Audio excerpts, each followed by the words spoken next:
सरस्वतीं व्यासं ततो जयमुदीरयेत्।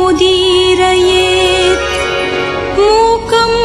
करोति वाचालं पङ्गुं लङ्घयते गिरिं यत्कृपातमहं वन्दे परमानन्दमाधवम्।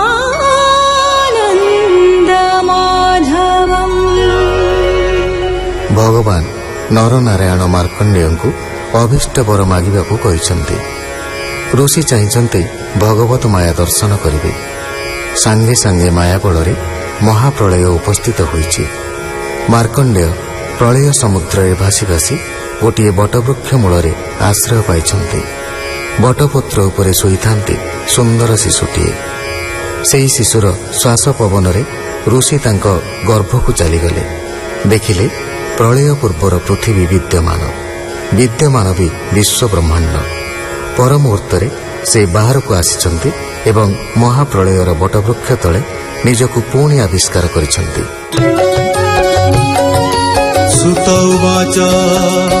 से मारकंड ऋषि पुण विष्णु निर्मित माया ऋण माया विभूति अनुभवी से विष्णु चरण रे सेवी से विष्णु चरण रे स्तुति निरते ध्याने करुछंती। श्री वासुदेव नमोस्तुते शरणागत हेली तोते। हेमंत स्तुति वासुदेवे मन लगाई पादे सेवे आत्मा वासुदेवे निवेशी सर्वजीवे को प्रकाशी जगत वासुदेव जानी सर्वे तत्व परिमाणी हेमंत समय महेश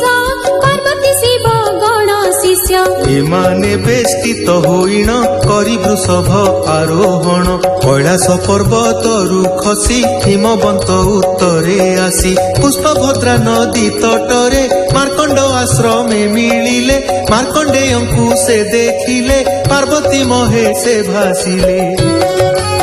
पार्वती उवाच हे देव देख ऋषि ध्यान साधन करे ब्रह्म ज्ञान निश्चल मन आत्मा करी सकल इंद्रिय निवारी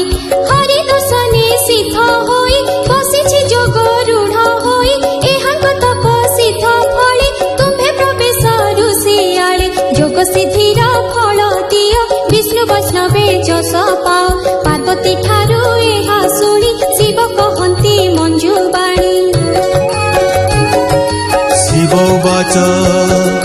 ए ऋषि बरे इच्छा नाही चतुर्विध मुक्ति न चाही धर्मार्थ काम मोक्ष मान एणे ऋषिर नाही ध्यान केवल वासुदेवे प्रीति पदार बिंदरे भक्ति तेबे से भक्त आंभरी एहांकु संभाषण करी नर देहरे साधु संग परम लाभ मोक्ष जोग।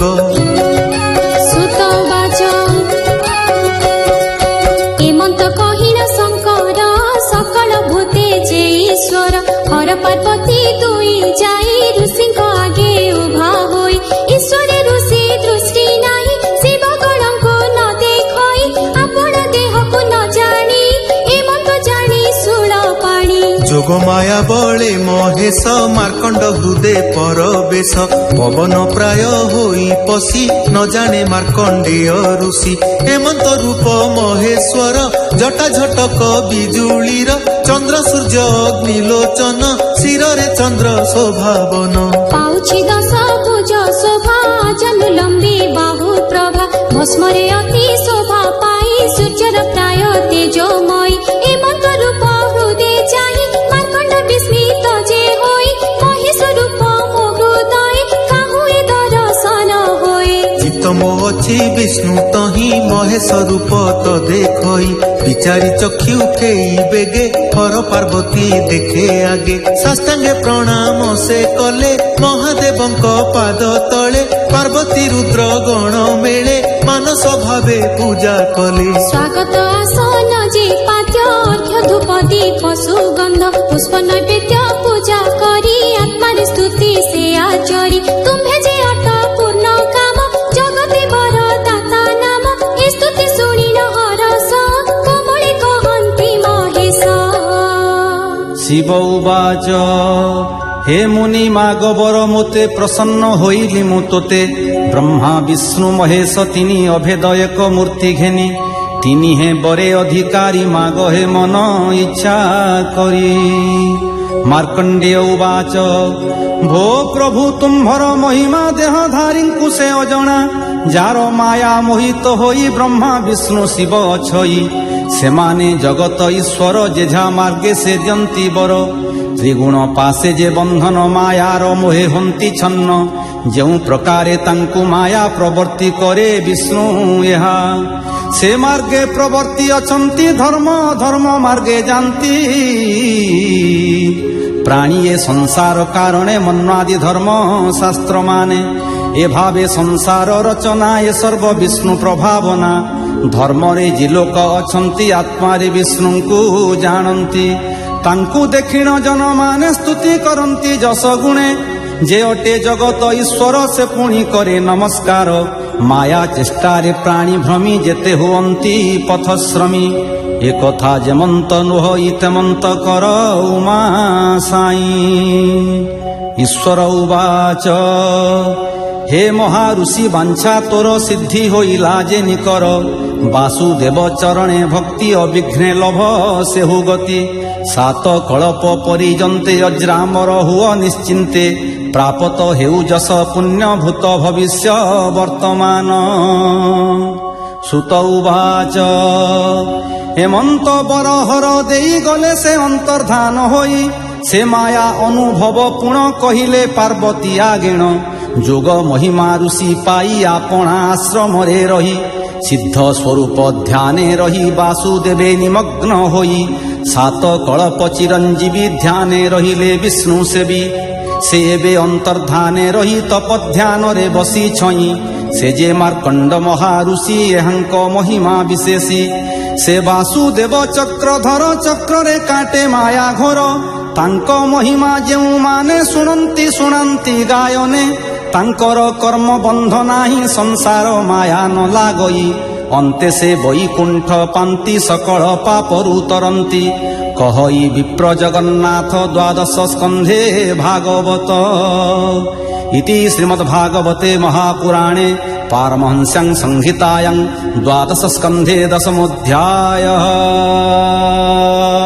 সৌনক উবাচ এথি উত্তারে যে প্রসন্ন পুছিতে মোর বড় মন বিশেষে তুম্ভে শাস্ত্র জ্ঞাতা মন্ত্রতন্ত্রর যে ভকতা বহুত প্রকারে অভ্যাস যেণু তুম্ভে ব্যাসঙ্ক শিষ্য সর্ববেদান্ত সার সেহি পুরাণ ভাগবত যেহি ভাগবতর তত্ত্ব মান বেদান্ত সার যেউ জ্ঞান যেণে যাহারটি অভ্যাস আস্বাদ করে তার রস যে প্রাণী বিষ্ণুଙ୍କୁ জাଣନ୍ତି সেবা তন্ত্র মন্ত্রে ভজନ୍ତି বাসুদেবଙ୍କୁ যে প্রকারে সেবা করন্তি ভক্তি ভরে যে জগন্নাথ লক্ষ্মীপতি মহিমা দেবে ন জাଣନ୍ତି নিরঞ্জন যে নিরাকার অরূপ রূপ বর্ণ যার ତାଙ୍କୁ କି ରୂପେ କରି ଧ୍ୟାନ କଳ୍ପନା କରି ପୂଜା ମାନ ତାଙ୍କର ଅଙ୍ଗ ଆଭରଣ ପ୍ରତ୍ୟଙ୍ଗ ଆୟୁଧ ଯେ ମାନ କାହାକୁ କି ଭାବେ କଳ୍ପନ୍ତି କେମନ୍ତ ବିଧିରେ ପୂଜନ୍ତି କେବଳ ମନ୍ତ୍ରେ କରି ଜପ ଆମ୍ଭ ଆଗେ କହ ସ୍ୱରୂପ